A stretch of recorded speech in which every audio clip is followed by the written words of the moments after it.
보냄을 받은 자의 삶이라는 제목으로 하나님의 말씀을 같이 나누도록 하겠습니다. 오늘 하나님의 말씀 같이 나누겠는데요. 먼저 오늘 본문이 되는 배경의 말씀은 요한복음 5장입니다. 베데스다 못에서 38년 된 병자를 예수님께서 고쳐주신 것을 유대인들이 굉장히 못마땅해 했습니다. 그렇게 못마땅해 했던 그들이 왜 그랬나? 안식일에 병자를 고치는 것, 그리고 또 그 병자에게 그 자리를 들고 가라고 했던 것은 안식일 법, 안식일 율법에 위배되는 행위였기 때문입니다. 5장 16절 이하에 이런 말씀이 나와 있습니다. 그러므로 안식일에 이러한 일을 행하신다 하여, 그러니까 예수님께서 병자를 고치신 그 일에 대해서 말하는 겁니다. 유대인들이 예수를 박해하게 된지라. 예수께서 그들에게 이르시되 내 아버지께서 이제까지 일하시니 나도 일한다 하시매 유대인들이 이로 말미암아 더욱 예수를 죽이고자 하니 이는 안식일을 범할 뿐만 아니라 하나님을 자신의 친아버지라 하여 자기를 하나님과 동등으로 삼으심이니라. 아멘. 이런 말씀이 있습니다. 유대인들은 지금 예수님을 박해할 뿐만 아니라 죽이고자 했다라고 말씀하고 있습니다. 이는 예수님이 병자를 사랑하는 마음으로 고쳐주셨는데 그 예수님이 병자를 사랑하는 마음을 보지 못하고, 그리고 또 이런 일들은 38년 된 병자가 일어나서 자리를 들고 가는 것은 하나님밖에 하실 수 없는 일 아닙니까? 그런데 하나님의 영광을 볼 수 있는 눈, 그것을 깨달을 수 있는 영성이 없었기 때문에 그들은 지금 예수님을 박해하고 죽이려 하고 있는 겁니다. 유대인들의 눈은 멀었고 마음이 닫혀버렸죠. 왜 그랬나? 가만 살펴보면 그들은 스스로 정해놓은 안식일의 규례와 법 안에 갇혀 있었기 때문입니다. 자신들의 생각과 가치관에 갇힌 자들은 절대 예수님의 말씀을 깨달을 수 없습니다. 그리고 예수님의 모습을 통해 하나님의 영광은 더더욱 볼 수 없습니다. 예수님은 얼마나 유대인들에게 진실로 진실로라고 말씀하셨는지 모릅니다. 마음을 다하여 진리의 말씀을 선포하셨고 가르쳐 주셨는데 그들은 그것을 깨닫지도 듣지도 보지도 못했다는 것이죠. 우리의 눈과 귀는 어떤가요? 한번 우리의 눈과 귀를 점검해 보기를 원합니다. 요즘 통독을 통해 혹은 큐티를 통해 말씀 듣는 시간을 통해 기도 시간을 통해 우리의 눈과 귀는 하나님 그 주님의 음성에 반응하고 있습니까? 또 주님께서 하시는 일들을 보고 있나요? 뉴스를 통해서도 혹 우리 주변에 일어나는 일을 통해서도 하나님이 보여주시는 사인을, 또 하나님이 주시는 말씀과 하나님의 영광을 보고 있는지 자신의 모습을 좀 뒤돌아봤으면 좋겠습니다. 만약 내 주변에서 일어나는 일들을 통해 하나님의 말씀을 통해 기도하게 되고 그 상황 속에서 영혼을 놓고 하나님의 일을 놓고 바라보며 기도하고 있다면, 마음을 들이고 있다면 그 사람은 틀림없이 하나님의 사람이고 성령에 충만한 사람임을 믿습니다. 이런 장면, 이런 대목에서 우리는 한 인물이 생각납니다. 누구일까요? 예, 바로 사도 바울입니다. 그는 자신의 의와 경험, 학력과 신분에 대한 우월의식으로 똘똘 뭉쳐 있었던 사람이죠. 한마디로 말하면 교만했던 사람입니다. 자신의 뜻을 이루기 위해서 사람을 잡아오게 가두고 죽이는 일에 동조할 정도로 의지가 강한 인물이 바로 바울 아니었습니까? 그런 그에게 예수님이 찾아오셨습니다. 거룩한 빛으로, 생명의 빛으로, 그리고 그의 가치관과 생각을 깨트려 주실 수 있는 하나님의 말씀, 그 음성으로 찾아오셨습니다. 사도 바울은 예수님을 만난 후 사람을 의지하지 않고서는 움직일 수 없는 존재가 되었어요. 기세 등등했던 모습은 순식간에 사라져 버렸습니다. 그러나 그 상황 속에서도 사도 바울의 대단함은 누군가를 원망하거나 욕하지 않고 그 상황을 있는 그대로 받아들였다라는 겁니다. 그게 참 사도 바울의 놀라운 점이에요. 정말 강인한 사람이었다라는 것을 우리는 알게 됩니다. 그리고 그는 하나님이 보낸 사람을 통해 안수를 받게 되지요. 그리고 안수를 받은 후 그는 이전과는 다른 눈을 갖게 됩니다. 이전과는 다른 눈을 갖게 돼요. 한 번도 보지 못한 하나님의 세계를 보게 됩니다. 하나님의 영광과 뜻을 깨닫는 존재로 새롭게 태어납니다. 눈이 바뀌었다는 것은 생각과 가치관뿐만 아니라 살아가는 방식 자체가 변화되었다라는 것을 뜻합니다. 이전까지 바울은 자신의 생명을 위해, 자신의 뜻을 위해 살아가는 존재였습니다. 그러나 이제는 예수 그리스도를 위해 하나님의 그 복음의 진리를 위해 자신의 생명을 드리는 인생으로 변화되었습니다. 그리고 바울은 삶의 변화를 한 순간으로 간직한 것이 아니라 평생토록 변화되는 과정을 유지합니다. 그 과정 속에 성령님께서 그를 인도하시며 거룩한 흔적들을 보여주실 때도 많이 있었지요. 그러나 그것보다 훨씬 많게는 그 복음 때문에 변화된 눈, 가치관 때문에 당하는 환난이 더 많았습니다. 그러나 어떤 순간에도 바울은 예수님을 배반하지 않고 주님을 절대 의지하는 신앙의 모습으로 그 사명을 완수하죠. 여러분, 이 장면이 우리에게 주는 교훈이 있습니다. 우리에게 은혜가 주어졌을 때 우리는 변화가 돼요. 감사하게 됩니다. 놀라운 어떤 가치관과 시각과 삶의 변화가 일어납니다. 그런데 그 이후에 주어지는 삶은 성령님의 인도함을 따라 기적과 능력이 막 나타나는 게 아니라 더 나를 쳐서 복종시키는 일들이 가득해진다는 사실입니다. 여러분, 이게 성경에서 말씀해주고 있는 진리입니다. 예수님께서 이 땅에 오셔서 공생애를 시작하셨을 때 놀라운 기적의 사건들을 많이 우리에게 보여주셨지요. 그러나 그보다 더 수모를 당하고 멸시를 당하고 종국에는 십자가에 달려 돌아가시는 일이 예수 그리스도의 하나님의 뜻에 순종한 삶이었다라는 것이 우리에게 이 시간 새롭게 깨달아지고 또 하나님 앞에 어떻게 살아가야 될지 다짐하고 결단하는 은혜의 시간이 되었으면 좋겠습니다. 예수님은 우리를 찾아오셔서 빛을 비춰주셨어요. 그리고 거룩한 음성도 들려주셨습니다. 그리고 그때 이후로 지금까지 성령님이 우리를 인도해주고 계시지요. 물론 하나님을 온전히 느끼거나 나와 동행하고 계시다라는 것을 못 느낄 때도 있었습니다. 그만큼 힘든 일이 우리 가운데 있었어요. 하지만 우리는 끝까지 하나님의 선하심과 인자하심을 믿었습니다. 그리고 지금 이렇게 하나님을 예배하고 있습니다. 지금 하나님은 그렇게 살아내고 있는 우리에게 오셔서 피곤한 몸과 마음을 만져주시고 우리를 안아주고 계십니다. 또한 말씀 가운데 승리의 기쁨을 가지고 살아온 그리고 또 험한 과정을 역경을 말씀을 따라 말씀을 붙잡고 이겨낸 그런 우리에게 오셔서 예수님 눈물을 흘리시면서 이렇게 지금 말씀해 주십니다. 너무너무 수고했다. 그리고 너무너무 잘 견뎌줘서 고맙다라고 예수님 우리에게 말씀해 주고 계십니다. 이렇게 행복한 순간, 아름다운 순간이 예수님의 공생애 기간에도 참 많았으면 좋았으련만 실상은 너무 답답하고 막연한 현실이, 막막한 현실이 예수님 공생애 기간 동안에 있었습니다. 예수님이 아무리 기적을 행하셔도 진리의 말씀을 주셔도 알아듣지 못합니다. 깨닫지 못합니다. 자신들의 생각과 경험과 판단으로 수군거리기만 합니다. 예수님 오늘 본문에 초막절에 은밀히 예루살렘에 올라가셨다 말씀하고 있습니다. 이미 그곳에서는 예수님을 찾는 사람들이 많았어요. 죽이려는 사람이 기다리고 있었습니다. 1년 전에 베데스다 못에서 일어났던 일을 기억하고 있었던 유대인들, 종교 지도자들이 있었기 때문입니다. 그들 중에 유대 종교 지도자들 말고 그들과 함께 초막절을 지키기 위해 온 무리들 가운데는 예수님에 대해서 좋은 생각을 가진 사람들도 있었고 그렇지 않은 사람들도 있었습니다. 그러나 그들은 유대인들, 종교 지도자들을 무서워해서 자신들의 생각을 감히 입 밖으로 내지는 못하고 있었습니다.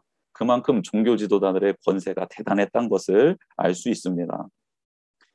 안타까운 것은 아무리 그런 상황일지라도 예수님이 메시아이고 예수님이 구원자이심을 깨달았다면 그것을 나누고 선포하고 그 예수님의 말씀에 아멘하고 반응했어야 되지 않을까라는 생각이 있습니다. 여러분, 만약 우리가 지금 그 시대에 그 상황 속에 들어가 있다고 하면 우리는 예수님의 기적을 보고 말씀을 듣고 만약 예수님이 참 그리스도시구나, 구약에 약속하셨던 그 메시아 맞구나 라는 확신이 있었다면 우리는 입을 벌려 그 종교 지도자들 앞에서 이분은 메시아입니다 라고 말했을 수 있을까요? 우리는 그랬을 수 있을 것 같습니다. 지금 이 집사님들 눈빛 제가 이렇게 보니까 저는 그럴 수 있을 것 같습니다. 그랬을 것 같습니다 라는 분이 몇 분 계시네요. 근데 그랬을 수 있으실 것 같아요. 그런데 지금 모여있는 많은 사람들은 그렇게 하지 못했습니다. 정확하게 예수님에 대해서 누구다라고 말을 못했을 뿐만 아니라 예수님이 권세 있게 말씀을 가르치시자 예수님의 학벌에 대해서 논하기 시작합니다. 자신들이 인정하는 학파 출신도 아니고 그곳에서 수학하지도 않았고 랍비 학교도 나오지 않은 예수님이 도대체 어떻게 저런 말씀을 전하실 수 있지라고 말씀 자체에 포커스를 맞추는 게 아니라 예수님의 학벌에 대해서 문제 삼고 있습니다. 여러분, 우리도 가끔 그런 경험 있지 않습니까? 처음 만났는데 그 만난 사람이 좀 이렇게 우리가 생각했을 때 우리 눈에 확 들어오지 않고 뭔가 이렇게 있어 보이지 않고 좀 어루숙하고 어수룩하고 뭐 이런 모습들이 있을 때 우리가 좀 그 사람을 낮게 평가할 때가 있습니다. 근데 이런저런 말을 하다가 갑자기 우리가 알고 있는 명문대 출신이거나 아니면 공부를 많이 한 사람이거나 박사이거나 하면 갑자기 우리의 태도가, 그 사람을 대하는 태도가 바뀌는 경우가 종종 있지 않습니까? 그래서 우리는 자녀들을 그렇게 명문대에 보내려고 애쓰는지도 모르겠습니다. 당시 유대인의 눈이 똑같았던 거예요. 그들은 예수님의 말씀에 집중하는 것이 아니라 그의 스승이 누구인지, 예수님이 어느 대학, 어느 학파 출신인지 그것들을 따지기 시작했던 겁니다. 그래서 예수님의 말씀에 귀에 들어오지 않고요. 예수님의 말씀을 판단하기 시작하는 겁니다. 더 나아가 예수님의 말씀을 듣던 무리들은 예수님께 귀신이 들렸다라고 말씀을 합니다. 귀신이 들렸다. 저분 귀신 들린 것 같아라고 말을 해요. 물론 이 말이 나오기까지는 한 가지 오해가 있었습니다. 이 말을 한 그 당시 절기를 지키러 온 무리들은 유대 종교 지도자들이 예수님을 죽이려는 음모를 알지 못하고 있었어요. 그래서 예수님이 너희들이 왜 나를 죽이려 하느냐라고 말을 했다라는 것이죠. 그 말에 대해서 이해를 하지 못했다라는 거예요. 그랬다 한들 자기들이 이해 못하는 말씀을 예수님이 하셨다 한들 귀신 들렸다라는 말은 조금 과도한 말인 것 같습니다. 예를 들어 그들이 예수님께 예수님 누가 당신을 죽인단 말입니까? 절대 그런 일 없습니다. 우리 중에 누가 살인을 하겠다라고 했습니까? 저희는 살인하지 말라라는 하나님의 말씀을 잘 지키고 있습니다. 이렇게 말했을 수도 있는데 그들은 갑자기 예수님께 귀신 들렸다라고 말을 하는 겁니다. 여러분, 제가 아까 말씀드렸듯이 유대 종교 지도자들이 지금 함께 그 자리에 있었습니다.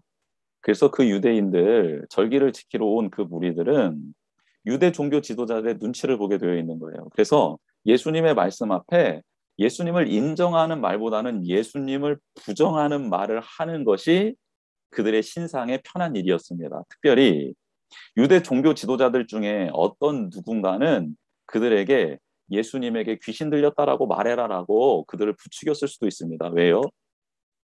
예수님이 온전한 분이고 선한 분이면 죽이기가 힘듭니다. 그런데 예수님이 귀신 들린 사람이다, 무언가 이상한 사람이다 라는 인식의 프레임을 씌우면 예수님을 박해하고 죽이기가 쉬웠기 때문입니다.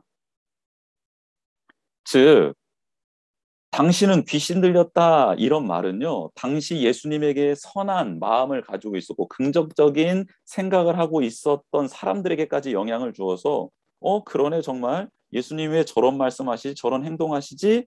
라고 하는, 예수님에 대해서 긍정적인 생각을 가지고 있었던 사람들의 생각마저 바꿀 수 있는 그런 말이었기 때문입니다. 물론 예수님은 그들의 말장난에 흔들리지 않으십니다. 그리고 정확하게 말씀하시지요.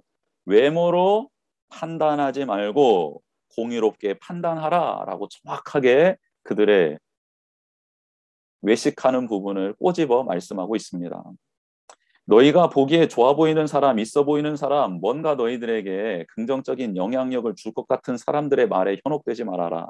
그의 옷에, 그의 권세에, 그의 지위에 흔들리지 말아라.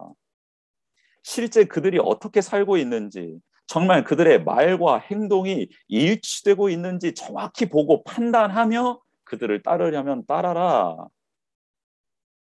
아무리 속고 속이는 세상이라 하지만 그럼에도 불구하고 진리는 분별할 수 있어야 되는 것 아니니, 본질을 꿰뚫어 볼 수 있는 사람으로 성장해야 되는 것, 성숙해야 되는 것 아니니라고 예수님은 그 무리들에게 말씀해 주고 계시고, 실질적으로 외식하고 있는 유대 종교 지도자들에게 일침을 가하고 있습니다.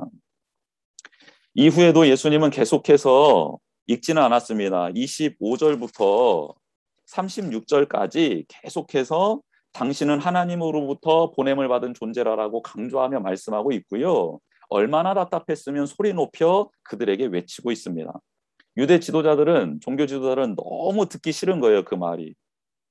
예수님이 이 땅에 있는 이유가 하나님 때문이고, 나는 하나님이 보내서 지금 이곳에 왔고, 하나님이 가르쳐 주신 말씀으로 너희들이 가르치고 있다라고 하나님과 동일시하고 있는 그런 모습이 너무너무 싫었던 겁니다.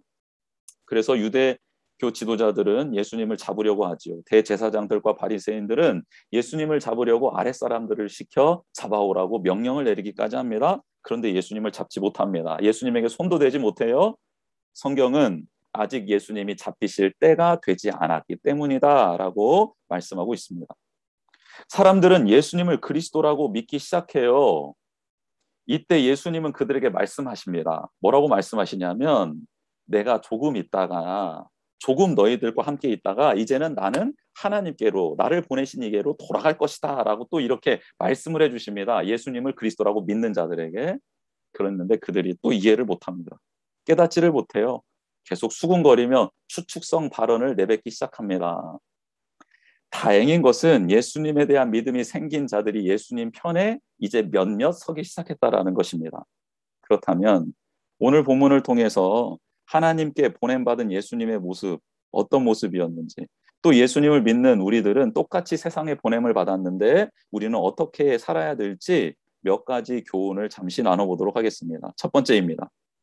예수님은 하나님으로부터 보냄받은 자라는 사실을 기억하며 살았습니다. 보냄받았다. 나는 보냄받은 존재다. 하나님으로부터 보냄받은 존재다라는 사실을 완전히 기억하며 살았습니다.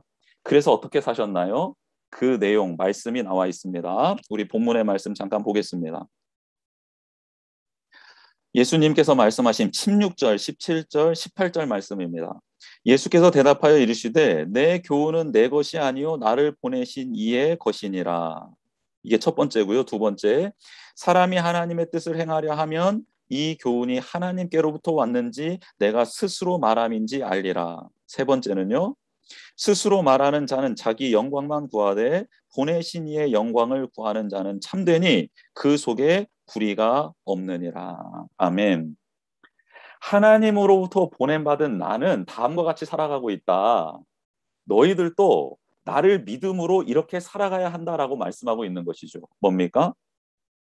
이제 너희 것으로 살지 말고 내가 공급하는 것으로 살아가라라고 말씀하고 있습니다. 하나님으로부터 보냄받은 예수님은 당신의 말씀을 하는 게 아니라 하나님이 주신 말씀을 하고 계십니다. 말씀이 생각과 마음에 충만해져 있었고요. 또 하나님의 뜻으로 온전히 그 내면이 차 있었습니다. 그래서 자신의 말을 하지 않고 하나님의 말을 하고 있는 겁니다. 또 한 가지, 예수님은 보냄받은 자로서 하나님의 뜻을 행하며 살아가고 있었습니다. 유대 종교 지도자들은 예수님처럼 하나님의 구약의 말씀을 다 통달하고 있었던 사람들입니다. 그러나 예수님과 종교 지도자들 가운데의 차이점은 무엇입니까? 예수님은 그 뜻을 행하고 있는 분이시고요. 유대 종교 지도자들은 그 뜻을 행하는 데는 관심이 없는 사람들이었습니다. 그러니 하나님의 뜻을 행하고 있었던 예수님에게는 하나님의 말씀이 더욱더 깨달아지고 그게 능력으로 나타났던 것이고, 유대 종교 지도자들은 그 하나님의 말씀이 오히려 자신의 죄를 드러내는 것, 또 자신의 교만을 강화시키는 나쁜 것으로 악용되고 있었다라는 겁니다. 놀라운 겁니다. 여러분, 그 새벽에 내리는, 아침에 내리는 이슬은 식물들에게 굉장히 필요한 어떤 수분을 공급해 주는 것 아닙니까? 그런데 그 이슬을 먹는 독사 있잖아요. 독사는 그 이슬을 먹고 뭐를 만들어냅니까? 독을 만들어내는 것이죠. 똑같이 하나님의 말씀을 받는데 누군가는 그 말씀이 생명이 되고 힘이 되고 능력이 되고 나를 변화시키는 거룩함이 되는 거예요. 어떤 사람에게는? 그 뜻대로 행하는 자에게. 그런데 하나님의 말씀을 받았는데 그 말씀을 행하지 않는 자들에게는 그 말씀이 자신을 교만하게 만들고 자신을 넘어뜨리게 하는 독이 되고 악이 되더라는 겁니다. 이게 참 놀라운 신비로운 말씀입니다. 그래서 예수님 우리에게 말씀하는 겁니다. 너희들이 나를 믿음으로 하나님의 자녀가 되었다면 하나님의 말씀 뜻대로 행하는 자가 되어라. 이것은 18절과 또 연결이 되지요. 예수님께서는 자신의 영광을 드러낸 적이 한 번도 없고요.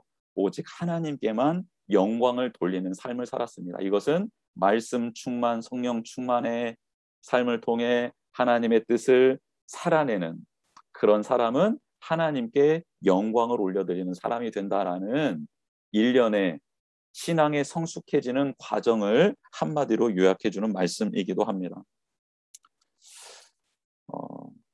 사랑하는 성도 여러분, 우리가 예수님처럼 하나님께 보냄받은 존재로서의 삶을 충실하게 살아내기를 원합니다. 이는 말씀 충만, 성령 충만으로 또 말씀을 행함으로 그리고 모든 영광을 하나님께 돌리는 삶으로 드러나게 되어 있습니다. 그렇게 살아가는 우리가 되기를 주님의 이름으로 축복합니다. 두 번째는 무엇이냐면 보냄받은 자로서 예수님은 율법 안에 담긴 복음의 가치를 드러내는 삶을 사셨습니다. 율법 안에 담긴 복음의 가치를 드러내는 삶을 사셨습니다. 예수님은 자기의 영광만을 드러내고 있는 유대 종교 지도자들에게 말합니다. 너희는 지금 율법을 잘 알고 율법대로 살아간다라고 말하고 행동하고 있는데 정작 너희들은 정말 율법을 지키고 있지 않다라고 말씀하고 있습니다. 율법을 어기고 있다. 여러분, 이 말은 굉장히 그곳에 모여있는 사람들에게 충격적이었습니다. 왜냐하면 유대 종교 지도자들처럼 율법을 많이 알고 그렇게 율법을 준수하고 살아가고 있는 사람들이 없었기 때문입니다. 그런데 예수님께서는 너희들은 율법을 머리로만 알고 달달달 외우기는 했으나 그 뜻을 따라 행하거나 실천하고 있지는 않다라는 그들의 양심, 그들의 영혼의 핵심, 본질에 대해서 지금 말씀하고 있는 것이죠. 그러면서 예수님 다음과 같은 말씀을 하십니다. 안식일에 일하지 말라라는 모세가 받은 하나님의 계명이 있는데 너희들은 이것을 해석하면서 더 많은 조항과 율법들을 만들었지 않았냐. 안식일에 노동하지 말라라, 일하지 말라라는 것을 더 확대 해석하지 않았냐.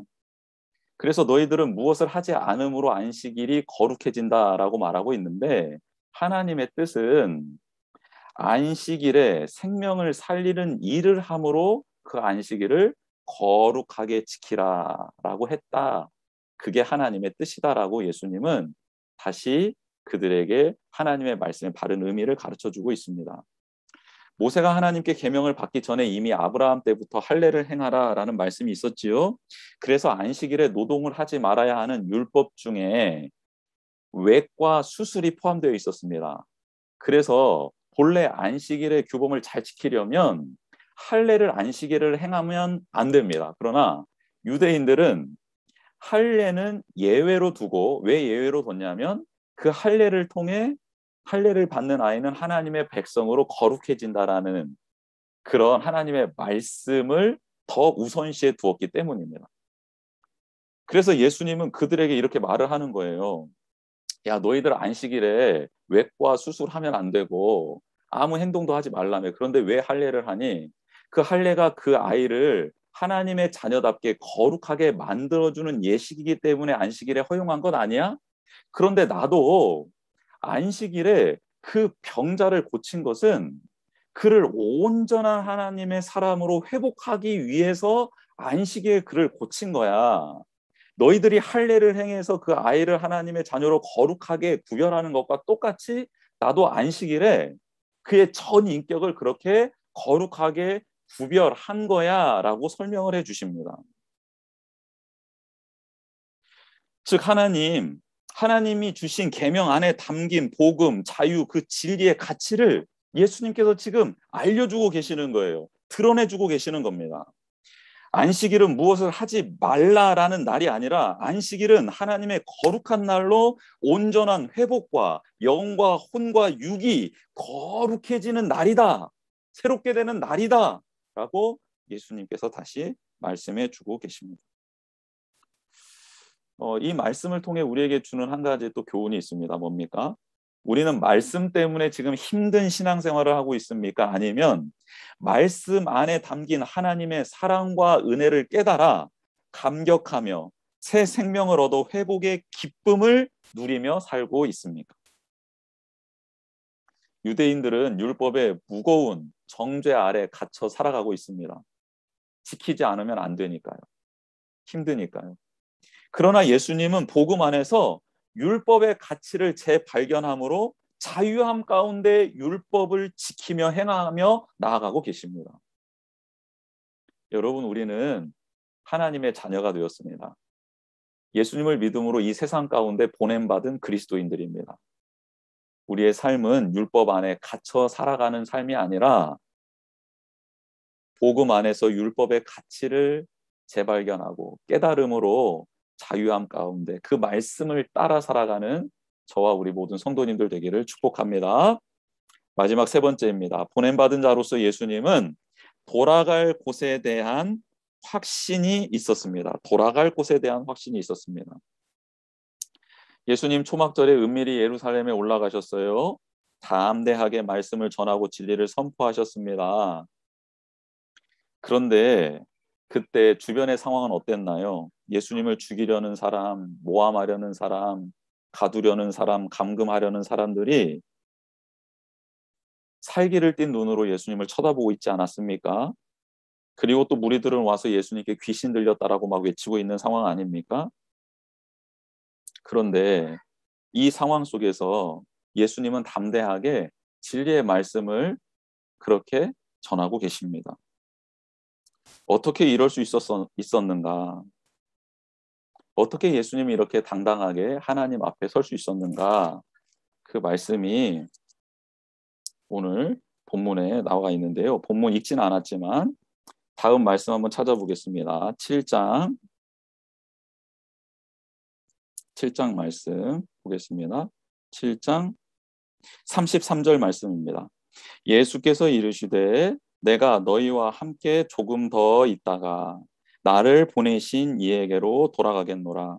너희가 나를 찾아도 만나지 못할 터이요 나 있는 곳에 오지도 못하리라 하시니. 아멘. 예수님께서는 그 모든 두려움과 염려스러운 상황 가운데서도 하나님의 말씀을 전하고 또 유대인들, 종교 지도자들이 싫어하는 것을 알면서도 나는 하나님께서 보내신 자다. 나는 하나님께서 주신 말씀을 전하는 자다라고 당당하게 말할 수 있었던 이유는 죽음 이후의 세계, 돌아갈 곳에 대한 확신이 있었기 때문입니다. 두렵게 하고 염려하게 만드는 일들이 우리 주변에도 참 많이 있습니다. 신앙생활 제대로 하지 못하게 막는 여러 장애물들이 있지요. 그러나 그런 것들은 우리를 영원히 죽이지 못하는 것들입니다. 우리의 생명은 누구 손에 있습니까? 하나님의 손 안에 있는 줄 믿습니다.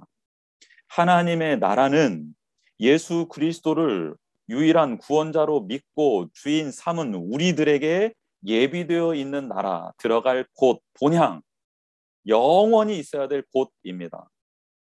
이 땅에서 환난과 고난을 당하나 영원한 나라, 생명의 나라, 하나님의 영광과 임재가 가득한 나라, 그곳에서 영원토록 찬양할 때가 온다라는 이 믿음이 우리 가운데 있다면 이 땅에서 예수님의 보내심을 받은 사명자로 살아가는 이 길에 당하는 어려움들 능히 이겨낼 수 있고 넉넉하게 감당하게 될 줄 믿습니다.